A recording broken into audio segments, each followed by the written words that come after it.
नाज़रीन, आप सबकी खिदमत में सबीहा ज़ुबैर का आदाब। पेश है हमारा प्रोग्राम एस्पायर टू इंस्पायर, यानी हौसला अफजाई की कोशिश करना। और इस प्रोग्राम में हम आज आपकी मुलाकात एक मशहूर सूफ़ी सिंगर से करवा रहे हैं, जिन्होंने नहायत ही कम उम्री में अपनी सूफियाना पेशकशों की बिना पर न सिर्फ रियासत कर्नाटक बल्कि हिंदुस्तान भर में एक ख़ास मकाम बना लिया है। इस सिंगर की आवाज़ में आबशारों का तरन्नुम है, पहाड़ों की बुलंदी है, कलियों की चटक है, फूलों का तबस्सुम है और पायल की खनक है। और जब ये खनकना शुरू करती हैं तो ऐसा महसूस होता है कि लगता है कि एक बुलबुल मसरूफ़ तरन्नुम है। इस कैफ़ तरन्नुम में एक लुत्फ़ तकल्लुम है, इस लुत्फ़ तकल्लुम में एक नूर तबस्सुम है और ये नूर तबस्सुम हम सब के लिए रश्क के काबिल है। तो आइए मिलिए हमारी आज की मेहमान, मशहूर सूफ़ी सिंगर मिस खनक जोशी। खनक का इस्तकबाल हम इस शेर से करते हैं। फूल की खुशबू, हवा की चाप, शीशे की खनक। फूल की खुशबू, हवा की चाप, शीशे की खनक, कौन सी शय है जो तेरी खुश इल्हानी में नहीं। मिस खनक जोशी। खनक, साला डिजिटल के तमाम ओहदेदारान अराकीन नाज़रीन की जानिब से मैं आपका यहाँ पर पुरजोश खैर मकदम करती हूँ। खनक, सबसे पहले तो मुझे ये बताइए कि सोशल मीडिया पर आपके फॉलोअर्स कितने हैं? पहले तो आदाब सभी नाज़रीन को जी, and thank you very much मुझे आज यहाँ पे बुलाने के लिए जी। और सोशल मीडिया पे आई थिंक मैं बता दूं few thousands में नहीं बता दूं, क्योंकि मैंने देखा 4244 फॉलोअर्स हैं माशाल्लाह आपके। जी हाँ। तो खनक, आपकी पैदाइश, आपकी इब्तिदाई तालीम और आपकी फैमिली के बारे में बताइए। मेरी पैदाइश शिरडी की है, महाराष्ट्र जी जी। फिर उसके बाद हमने 7 साल हरिद्वार में बिताया। फिर उसके बाद अभी हम बैंगलोर में हैं। बैंगलोर आना इसलिए हुआ क्योंकि मैंने एक स्कॉलरशिप जीती थी जो कि शंकर महादेवन जी ने मुझे दी थी जी। तो हम लोग बैंगलोर आए and I got 100% scholarship to study in Indus International School और उनकी एकेडमी से म्यूजिक सीखना। तो आप कितने साल से बेंगलोर में मुकीम हैं? तकरीबन 12 साल हो गए। 12 साल से। अच्छा ये बताइए खनक, कि मौसीकी की तालीम आपने कब, कहाँ और कैसे हासिल की? और सबसे बड़ी बात कि मौसीकी की तरफ आप किस तरफ आपका रुझान बढ़ा, किसने आपको इसकी तरफ राग़िब किया? मुझे याद है पहली बार मैंने जब हारमोनियम को छुआ था तो आई वाज 3 जी, माशाल्लाह जी। 3 साल की थी। हाँ। और इसमें मुझे जो शौक़ हुआ वो मेरे वालिद साहब की वजह से हुआ, क्योंकि हमारे घर में दरअसल कवालियाँ होती रहती थी। तो जो मेरे पहले उस्ताद जी थे, जयंत बनर्जी जी, तो वो आते थे और फिर उनके साथ ढोलक वाले, तबले वाले, यू नो और द कोरस, मतलब पूरी टीम हमारे घर में ही बैठ के प्रैक्टिस करती थी जी जी। तो अभी भी आई थिंक हमारे घर में एल्बम्स में फोटोज हैं जो मैं बीच में बैठी हूँ, the small little Khanak in the centre जी जी, और मैं ताली बजाने की कोशिश कर रही हूँ मतलब उनके साथ। अच्छा जी। तो आई थिंक पापा ने भी इंटरेस्ट देखा और फिर वो हारमोनियम लेकर आए and I have a picture as well जहाँ पे मैं बहुत मुश्किल से, बिकॉज हारमोनियम बड़ा होता है 3 साल के कितने, तो मैं उस पर पूरा लेट के I am reaching the harmonium जी जी माशाल्लाह। तो I was 3 when I started and I started with Hindustani classical music. हाँ जी हाँ। फिर उसके बाद वही सवाल पूछने चाह रही थी कि शुरुआत किससे की, क्योंकि म्यूजिक में जो है इतनी टाइप्स की म्यूजिक है, जैसे आपने कहा इंडियन म्यूजिक है, हिंदुस्तानी क्लासिकल म्यूजिक है, फोक म्यूजिक है, पॉप है और फिर ख्याल है, ठुमरी है, गजल, कव्वाली, तो हर एक की म्यूजिक अलग अलग होती है। तो आपने शुरुआत किस म्यूजिक से की? मैंने हिंदुस्तानी क्लासिकल से शुरू की जी। फिर उसके बाद धीरे धीरे आई मीन अभी भी मैं सीख रही हूँ, लेकिन उसके बाद मैं धीरे धीरे फिर सूफी म्यूजिक की तरफ जी मेरा रुझान हुआ। फिर उसके बाद मैंने ज़ुबानें सीखी, उर्दू, फारसी। मैं वही पूछना चाह रही थी कि देखिए आप जब गज़ल और कव्वाली गाती हैं तो ज़्यादातर 100% उर्दू गज़ल और कव्वाली जो है उर्दू में लिखी गई या फारसी में लिखी गई हैं, तो फिर उर्दू आपने कब, कहाँ और किससे सीखी? पहली बार आई थिंक ये क्रेडिट भी मेरे पापा को ही जाता है, क्योंकि उन्होंने उनको दरअसल एक्चुअली पहले से ही उर्दू में शौक, उर्दू ज़ुबान का शौक था। और हमारे घर में आई थिंक मैंने बचपन से कव्वाली याद करना शुरू कर दिया था, क्योंकि हमारे घर में बजता ही रहता था। कभी हम लोग साबरी ब्रदर्स को सुन रहे हैं तो कभी नुसरत फतेह अली खान साहब को सुन रहे हैं, माशाल्लाह। तो हमारे घर में चलता ही रहता था। और पापा और मैं इनफैक्ट हम लोग ऐसे रहते थे जैसे वो एक शेर पढ़ रहे हैं, फिर अगला शेर मुझे याद आता था तो अगला शेर फिर मेरी तरफ से, तो हमारी जुगलबंदी वैसे चलती रहती थी बचपन से जी। तो आई थिंक उनको लगा होगा कि मुझे उर्दू सिखानी चाहिए, तो उन्होंने हरिद्वार में हम सबसे पहली मेरी उर्दू की तालीम थी, लेकिन वो ज़्यादा वक्त तक चली नहीं। फिर हम जब बैंगलोर शिफ्ट हुए तो उसके बाद हमारे घर के पास ही एक मदरसा था, तो हम वहाँ जाते थे, मेरे पापा बैठते थे और मतलब वो भी बहुत सारी चीज़ें सीखते थे हजरत से। और हम तो फिर उर्दू का कायदा हमने शुरुआत से शुरू करा, फिर दोबारा जी। और उसके बाद फिर मैंने NCPWL से उर्दू का डिप्लोमा किया, पर्शियन का डिप्लोमा किया जी, बहुत खूब। और अभी अरबिक में पर्शियन भी आती, फारसी आती जी, माशाल्लाह। हाँ जी, मतलब बिकॉज बहुत सारे पुराने जो शायर हैं जी, उन्होंने उर्दू से ज्यादा एक्चुअली फारसी में लिखा हुआ है। अच्छा, इफ यू सी। हाँ जी हाँ। और उनकी उर्दू गजल में भी इतनी फारसी है कि आपको हाँ जी हाँ आना जरूरी है, खासतौर पर गालिब की गजलों में तो ज्यादातर फारसी है। हाँ जी। अच्छा खनक, आप मुझे ये बताइए कि आप बहुत छोटी थी, मैं समझती हूँ 12 या 13 साल की, और उस वक्त मैंने आपका सबसे पहला प्रोग्राम, बल्कि मैंने उस प्रोग्राम की निजामत की थी, तो मैं बहुत सुनकर हैरान हुई थी कि आपने अमीर खुसरो का कलाम पेश किया था। और जहाँ तक मैं जानती हूँ कि अमीर खुसरो उर्दू के सबसे पहले सूफी शायर हैं, और जो है अमीर खुसरो का कलाम पेश करने से अच्छे अच्छे फनकार कासिर रहे हैं। तो मुझे बहुत हैरानी कि इतनी छोटी सी बच्ची अमीर खुसरो का कलाम पेश करें, तो आपको किसी तरह की कोई दिक्कत महसूस नहीं हुई? I mean, जब आपने मुझे 12-13 साल की उम्र में देखा था तो आई थिंक तब तक मेरी उर्दू की तालीम चल ही रही थी। अच्छा, आप थे तो हाँ जी, तो इतना मतलब मुश्किल नहीं हुआ उनको प्रेजेंट करने में कलाम को, लेकिन हाँ उस वक्त ये दिक्कत जरूर थी कि मैं उनको समझ नहीं पाती थी क्योंकि मतलब वो तो वक्त के साथ ही, मतलब जब बड़े होते हैं तो वो सलाहियत आती है कि किसी कलाम को समझ पाए। पहले तो ऐसे ही सीख ले, आई मीन म्यूजिक के तौर पे मैंने वो सीखा था कि कलाम है और अच्छा है और तर्ज भी अच्छी है, राग भी अच्छा है, और यू नो एवरीथिंग इज, आपको गाना भी बहुत अच्छा है। तो उसमें वैसे सीखा था। और इनफैक्ट मेरा पहला सूफी कलाम जो मैंने हरिद्वार में सबसे पहला जो सीखा था while I was learning Hindustani classical was एरी सखी। अच्छा माशाल्लाह। तो आई थिंक मेरा journey in Sufism started with Hazrat Amir Khusro. तो इनका कलाम पहले से ही मुझे मुश्किल होता है जी हाँ, लोग अच्छे अच्छे फनकार को मैंने देखा है नहीं गा पाते हैं उसका कलाम जी हाँ, मुश्किल तो है। आई मीन लेकिन बस उस्तादों के करम है कि उन्होंने हाँ जी उन्होंने बहुत अच्छे तरीके से सिखाया, लेकिन अब जैसे उसका मतलब समझ आता है तो आई थिंक उससे असर बहुत पड़ता है किसी कलाम पर। अब जैसा अमीर खुसरो का सबसे पहली उनकी गजल का शेर है, ज़हाल मिस्की मकुन तगाफुल दुराए निगल नैना लगाए बतियां चुताब हिजरा नदार में जान जो तुलह विकाए लगाए छतियां। जी हाँ, तो वो उसका जो मतलब समझना ही इतना ज्यादा मुश्किल है। तो लेकिन वो मजा उसी के बाद आता है जब मतलब समझ जाते हैं। अब समझ में आ रही है बात माशाल्लाह। हाँ जी, धीरे धीरे आई मीन कोशिश कर रहे हैं, because now I am a student of BA Urdu literature from Aligarh Muslim से माशाल्लाह यूनिवर्सिटी। तो कोशिश कर रहे हैं कि उनके सिलेबस से थोड़ा बहुत आई मीन समझ पाए। अच्छा, अमीर खुसरो के साथ साथ और किसका कलाम ज्यादातर आप गाती हैं? मैं डॉक्टर अल्लामा इकबाल साहब का कलाम माशाल्लाह बहुत अच्छा। जी हाँ, और मेरी कोशिश अभी यही है कि मैं उनके जो ऐसे कलाम है जो किसी ने पढ़े नहीं है। जी हाँ, और उनके एक्चुअली कलाम हजरत अमीर खुसरो की तरह ही बहुत मुश्किल है समझना भी। तो आई एम ट्राइंग कि मैं पहले उनकी तर्ज बनाऊं, पहले उन्हें खुद समझूं। आप खुद कंपोज कर रही हैं क्या? हाँ जी, मैं कोशिश कर रही हूँ। अब तक को कौन कंपोज किया करता था? मेरे उस्ताद जी हैं, वो ज्यादातर कंपोज करते हैं, लेकिन मेरी जो एल्बम्स आई हैं गजल की in the past few years, वो उनकी कॉम्पोजिशंस मैंने की। तो आपके कौन उस्ताद रहे हैं ये म्यूजिक में खास तौर पर?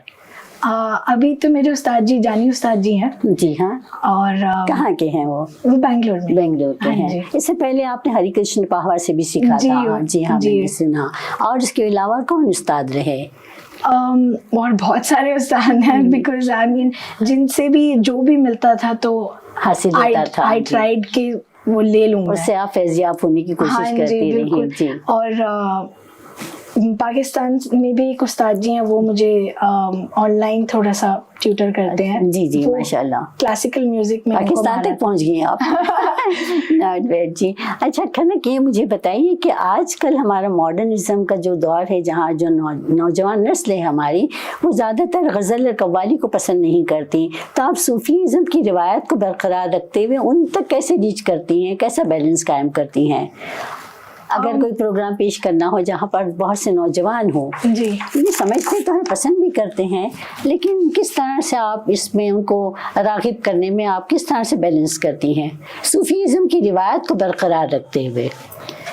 वैसे तो आई थिंक आजकल गजल का ट्रेंड थोड़ा ज्यादा बढ़ रहा है, लाइक नौजवान ज्यादा ट्राई कर रहे हैं कि हम लोग कुछ लिखें, and you know all of that. लेकिन जो पुरानी गजलें, जैसे मैंने आपको बताया कि वो बहुत मुश्किल हैं, तो मैं कोशिश करती हूँ कि उनकी आसान उर्दू में पहले तशरीह पेश करूँ, जी जी, ताकि उनको भी थोड़ा मजा आए कि जी हाँ, क्योंकि आई थिंक ऐसा है कि कोई शख्स अगर कलाम सुनता है जी, तो तर्ज के हिसाब से उसे उन्हें बहुत अच्छा लगेगा। म्यूजिक चल रहा है, हमारा हारमोनियम तबला सब चल रहा है, उनको अच्छा लग रहा है, म्यूजिक में तो इंटरेस्ट आता है, जी हाँ। बट अगर उनको शायरी समझ आ रही हो तो उनका वो एक्साइटमेंट, उनका जो एंथुजियाज्म है वो बहुत ज्यादा बढ़ जाता है। जी, तो that's what I am trying कि अगर जब मैं इकबाल साहब की पोइट्री को जी कंपोज कर रही हूँ, तो आई एम ट्राइंग कि पहले मैं खुद समझूं, जी, तो उनके एक एक शेर की तशरीह होती है, मतलब 2 पेज की, लेकिन फिर भी आई एम ट्राइंग कि उसको बिल्कुल छोटा करके उनको थोड़ा बहुत समझा सकूं, ताकि जब वो मुझे सुन रहे हैं जी, तो उन्हें लगे कि हाँ मुझे ये शेर समझ आ रहा है। क्योंकि आप कोई भी आसान शेर जैसे देखें, जी हाँ, तो उसमें बड़ी तालियां मिलती हैं। हाँ जी, I mean as an artist on stage मुझे लगता है कि सही बात है, हाँ, कोई आसान शेर होगा फॉर द यंगस्टर्स, तो उन्हें बहुत अच्छा लगेगा, बहुत क्लैपिंग्स मिलेंगी और बहुत मतलब होटिंग्स होंगी, सब होएगा।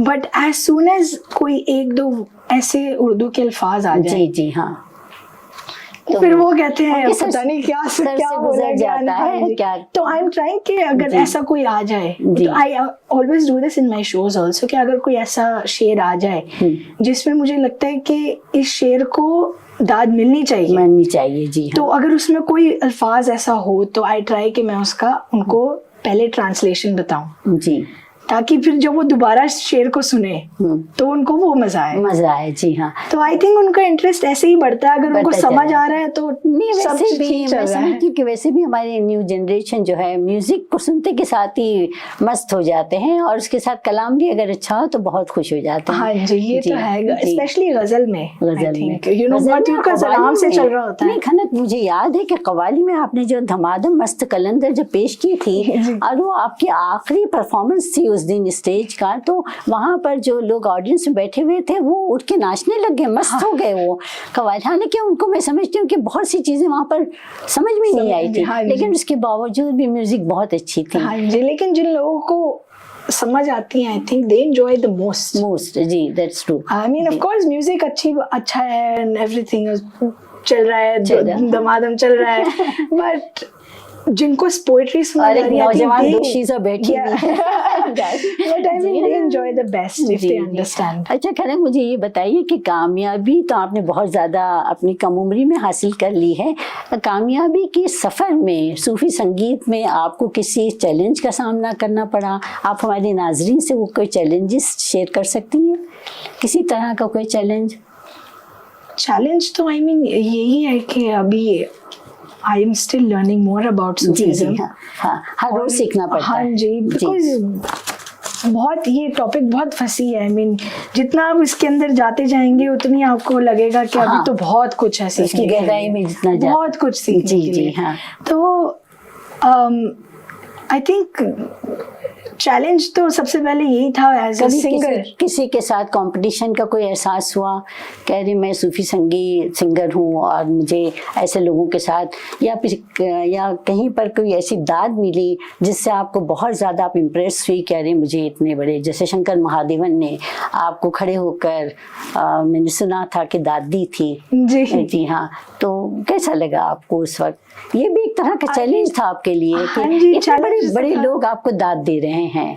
हाँ जी, मतलब वो प्रेशर तो रहता है, आई मीन एवरी शो में रहता है जी। कि क्योंकि कोई ना कोई ऐसा तो होता ही है, कोई आइदर ये होता है कि किसी को क्लासिकल में बहुत महारत हासिल है, तो हमको ये सोचना पड़ता है कि उनके सामने कोई गलती ना हो जाए, क्योंकि वो सारे उस्ताद होते हैं हमारे। मैंने ये भी महसूस किया कि अक्सर लोग जो है तारीफ करने के ज्यादा तनकीद भी बहुत करते हैं। हाँ जी, कि अरे- लेकिन आई थिंक मैं तनकीद को थोड़ा पॉजिटिव वे में हाँ लेती जी, हूँ हाँ कि जी। अगली बार ताकि वो हाँ जी। गलती ना हो, और हाँ जी। परफॉर्मेंस वैसे भी बेटर होता जी। है, और उस्तादों का काम ही यही होता है कि वो बताएं कि गलती कहाँ हो रही तो है। हाँ जी, ऐसे बहुत सारे इवेंट्स हुए हैं जहाँ पे बहुत बड़े बड़े उस्ताद मेरे आई मीन अतराफ हाँ जी बिल्कुल पहली सफ में बैठे हुए हैं, और मैं सोच रही हूँ कि बस इन्हें पसंद आ जाए जी, क्योंकि वो डर थोड़ा सा रहता है कि स्ट्रेस होता है जी। हाँ जी। अच्छा कनक, ये बताइए मुझे कि आप जब भी किसी गज़ल, कव्वाली या किसी का भी इंतखाब करती हैं तो उसकी मौसीकी के लिए, उसकी म्यूज़िक के लिए आप किस तरह से तैयारी करती हैं कि किस गज़ल के लिए, किस कव्वाली के लिए कौन सी मौसीकी अच्छी रहेगी? सिर्फ हिंदुस्तानी क्लासिकल म्यूजिक ही वहाँ पर इस्तेमाल होती है या फिर कुछ और? जी नहीं, मोस्ट लाइक सेमी क्लासिकल। हाँ। स्पेशली जब गज़ल का हम बात करते हैं तो गज़ल में ऐसा होता है कि उसके मूड भी देखना पड़ता है जी, और ये देखना पड़ता है कि उसमें कौन से किस तरह से सुर लगाने हैं कि लोगों को वो जो शायर ने लिखा है वो महसूस हो। जी हाँ, I mean that's the whole point of अच्छा, गज़ल। मैंने ये भी महसूस किया कि आप एक गज़ल में दूसरे के शायर के अशार भी उसमें मिक्स करती हैं। हाँ जी, वो तो बहुत पुरानी रिवायत है, करना ही पड़ता है जी हाँ। अल्लामा इकबाल की गज़ल गाते हुए आपने मोमिन का शेर कुछ हाँ जी, कर दिया। ये तो बहुत पुरानी रिवायत चल रही है, हम तो बस उस्तादों को फॉलो कर रहे हैं। जी हाँ, ऐसा जैसे कलामों में, कव्वाली में, गज़ल में ऐसे बहुत आम। जी हाँ, आम सी बात है। हाँ जी, गिराएं लगाना, हाँ, शेर लगाना जी हाँ, शुरुआत में भी, आखिर में भी, और दरमियान में भी। जी हाँ। अच्छा खनक, मुझे ये बताइए कि हिंदुस्तान में सूफी संगीत का मुस्तकबिल क्या है? आप बहुत यंग हैं और आपको ये मुस्तकबिल कैसा नजर आ रहा है यहाँ पर? आई मीन कव्वाली और गज़ल का तो बहुत ब्राइट फ्यूचर है। बहुत डिमांड है। हाँ जी, बहुत डिमांड है आजकल, स्पेशली कव्वाली की जी। बट जहाँ पे बात सूफीज़्म की आती है तो it's a little different from जी, यू नो, हाँ, बहुत डिफरेंट है। तो आई थिंक उसमें बस लोगों को थोड़ा सा,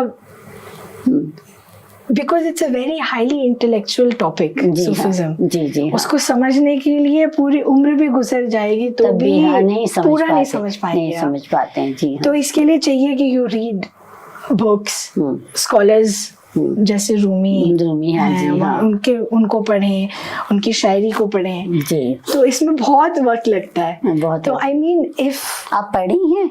हाँ जी, मैं कोशिश कर रही हूँ धीरे धीरे, जैसे जैसे आई मीन लैंग्वेजेस सीखती जा रही हूँ, तो मैं कोशिश कर रही हूँ कि जितना सूफीज़्म में उनकी तरफ से सीख सकूँ वो अच्छा है।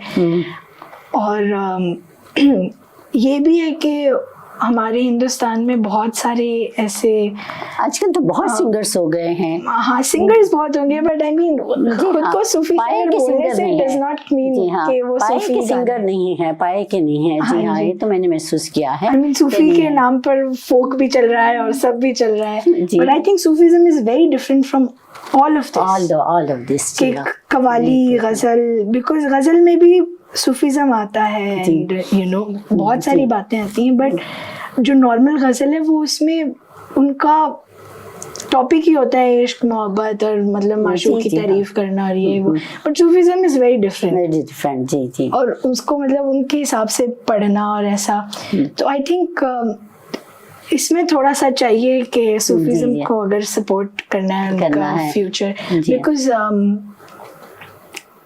लाइक आई सेड इसमें बहुत जी हाँ, पढ़ने की जरूरत है, बहुत ज्यादा and that's what I am trying कि मैं मैसेज पास कर पाऊँ कि what Sufism is saying is all about peace and you know love and harmony.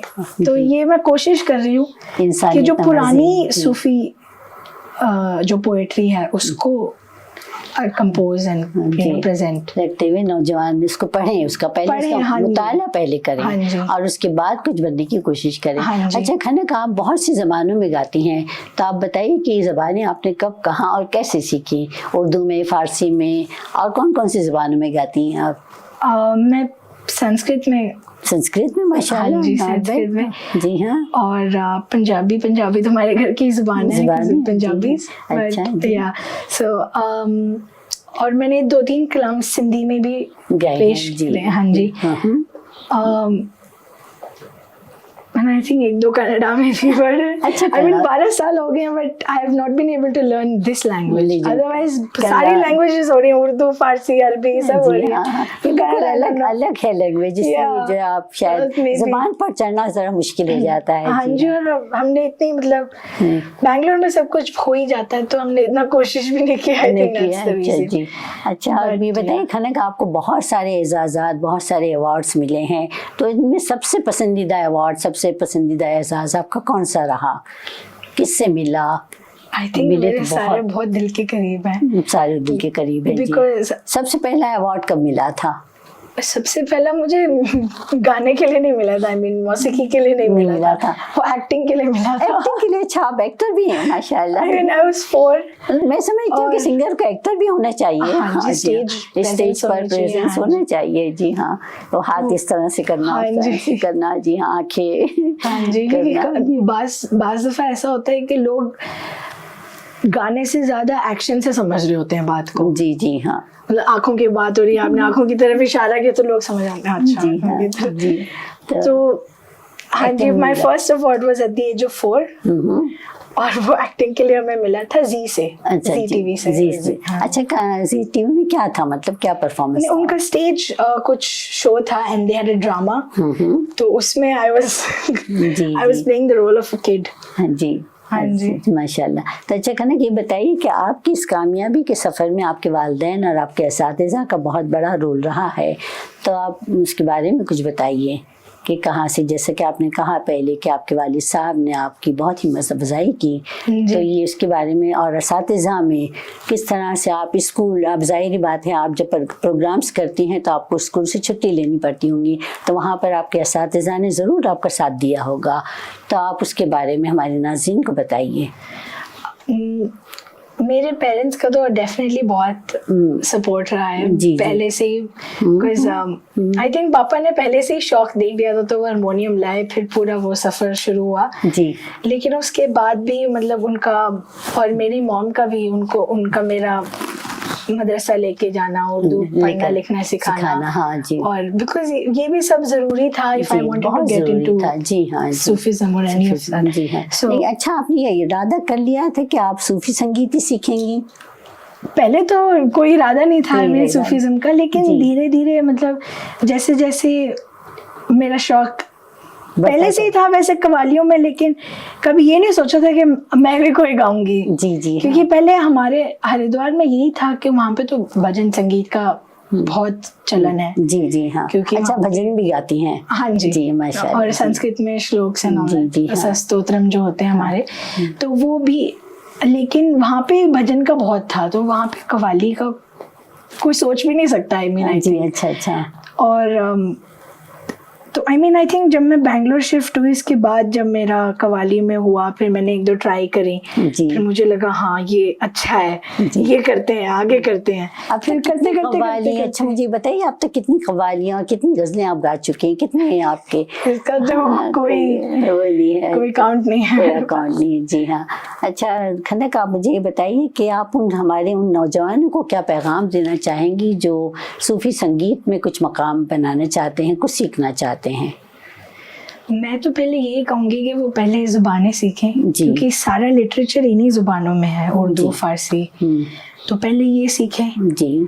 फिर और हिंदी भी सीखें साथ में, because there is lot of literature in Hindi Sufism as well. Sanskrit में ज़्यादा है। या I mean if you read, कि लोगों को मिसकंसेप्शन ये है कि सिर्फ यू नो इस्लाम से सूफीज़्म आया है, आई मीन आया वो इस्लाम से ही है, but it has spread so widely, साधु संतों की तरफ से भी आया है जी, अ लॉट एक्चुअली। और जब उर्दू बन रही थी जी हाँ, तो इन्हीं सूफी संतों का बहुत हाथ है इन स्प्रेडिंग द लैंग्वेज जी जी एज वेल। जी तो आई थिंक सबसे पहले इनको ये जुबानें सीखनी चाहिए टू अंडरस्टैंड द लिटरेचर। जी जी, क्योंकि आप ट्रांसलेशन पढ़ेंगे तो आपको एक नहीं जस्ट मिलेगा नहीं, कि वो हाँ बात ही चलो नहीं इतना आती। ये बोलने वो की बात कोशिश नहीं करें। आती हाँ है तो फिर translation वैसे जी। तो पहले वो जुबानें सीखें, then they should start reading जी। The literature and they should understand. उन्हें जी। समझ आना चाहिए इज द मेन हाँ, पॉइंट। समझना सबसे बड़ी बात समझना है। सबसे जब बड़ी तक बात आप है। नहीं और अगर समझ वो खुद नहीं समझ पा रहे हैं, जैसे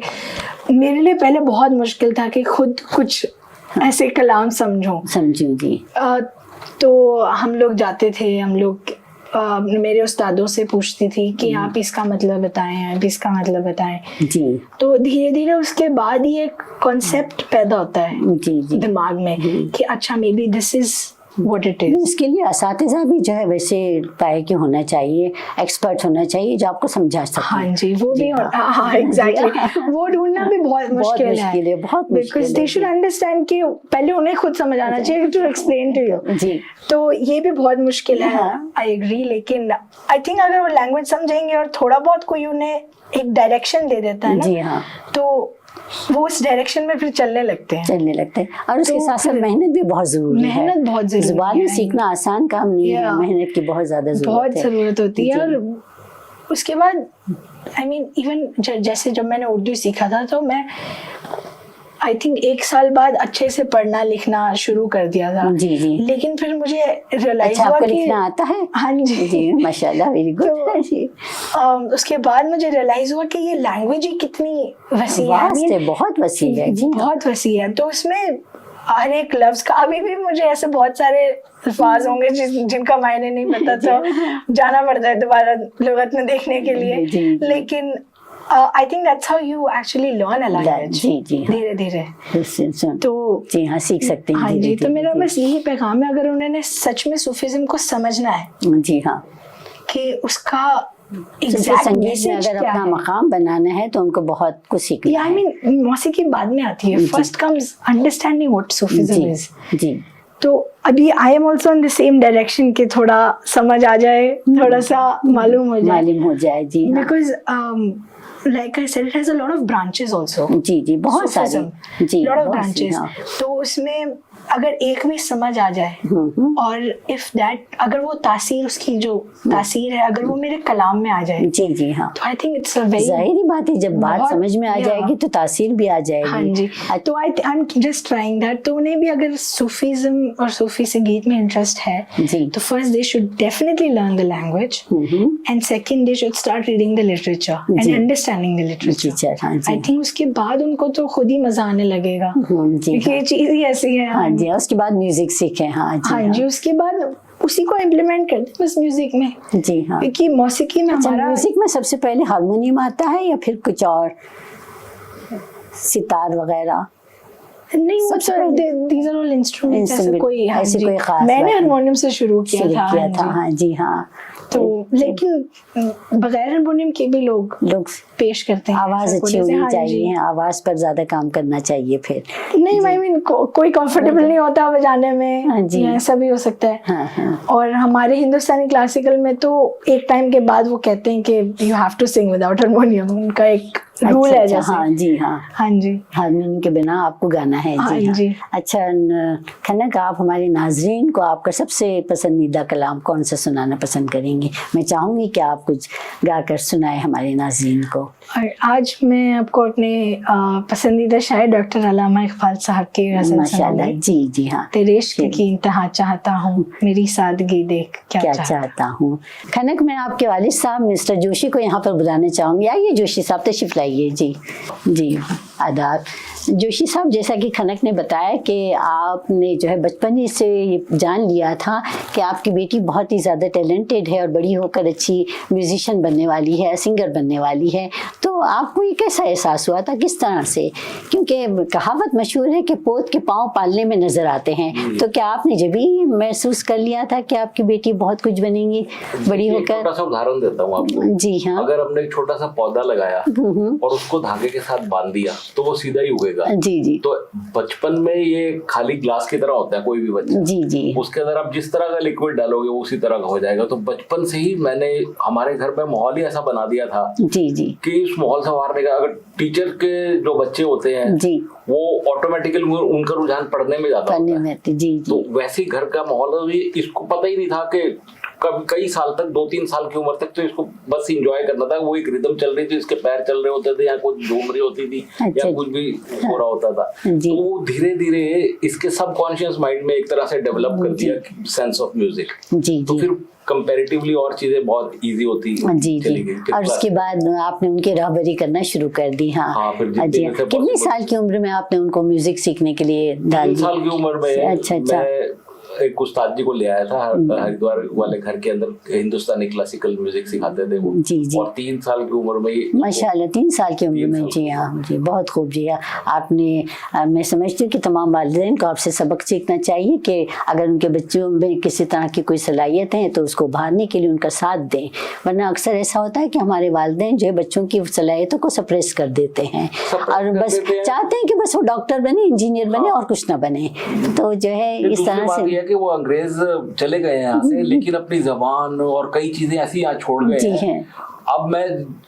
अब ये जब उर्दू सीखने जाती थी तो पूरे उर्दू के मदरसे में सारे मुस्लिम्स होते थे। जी जी। और ये एक अकेली हिंदू होती थी। तो मेरे को बड़ा अजीब लगता था वो, मैं जिस माहौल में बड़ा हुआ हूँ दिल्ली में दरियागंज के अंदर, तो हम ऑटोमेटिकली हमको उर्दू आ गई। बड़ी गुफ्तगू हमारी उर्दू जबान से वाबस्ता लहजा ही आ जाता है ऑटोमेटिकली जी। तो वो फिर इंग्लिश के चक्कर में दूसरी जबानों को निगलेक्ट कर दिया गया एक तरह से। जी जी। इतना फुकतान हो गया यहाँ पे, यहाँ बेंगलोर में ही देख लो आप। जी जी। अगर हिस्ट्री पढ़ो बेंगलोर की, ज्यादातर बच्चे यहाँ पर अंग्रेजी, टीपू सुल्तान का नाम सबको पता है। लेकिन उसके एरिया में भी उर्दू नहीं बोलते। जी हाँ। तो ये बहरहाल बहुत बहुत शुक्रिया, आपसे मिलकर बहुत खुशी हुई और मुझे बहुत खुशी है कि आपने बच्चे की कामयाबी के सफर में उनका इतना साथ दिया। बहुत शुक्रिया। नाज़रीन, खनक आपके सामने एक अल्लामा इकबाल की बहुत ही मशहूर गज़ल पेश करने जा रही हैं, लेकिन इससे पहले कि वो गज़ल पेश करें, मैं इस गज़ल के ताल्लुक़ से एक वाक़या जो मंसूब है वो आप सबको सुनाना चाहती हूँ। अल्लामा इकबाल से एक शख्स ने पूछा कि अल्लामा इकबाल ये बताइए कि अक्ल की इंतहा क्या है। अल्लामा ने जवाब दिया कि अक्ल की इंतहा है हैरत। उस शख्स ने फिर पूछा कि अल्लामा ये बताइए कि इश्क की इंतहा क्या है। अल्लामा इकबाल ने जवाब दिया कि इश्क की कोई इंतहा नहीं है। तो फिर उस शख्स ने कहा, फिर आपने ऐसा क्यों कहा कि तेरे इश्क की इंतहा चाहता हूँ। अल्लामा ने कहा कि दूसरा मिसरा भी तो पढ़िए, मेरी सादगी देख क्या चाहता हूँ। तो खनक पेश करने जा रही हैं अल्लामा इकबाल की मशहूर गज़ल, तेरी इश्क की इंतहा चाहता हूँ, मेरी सादगी देख क्या चाहता हूँ। गज़ल।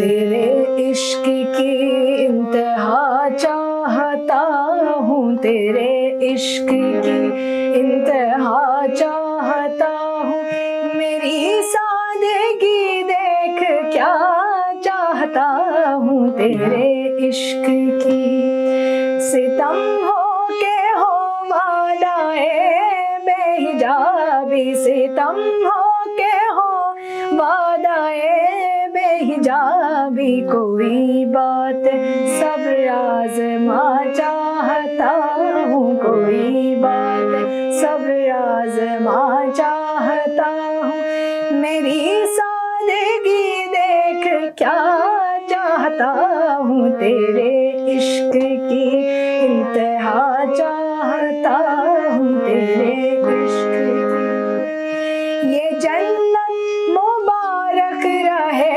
जाहिदों को, ये जन्नत मुबारक रहे जाहिदों को, कि मैं आपका सामना चाहता हूँ, कि मैं आपका सामना चाहता हूँ, मेरी सादगी देख क्या चाहता हूँ। तेरे इश्क की इंतहा चाहता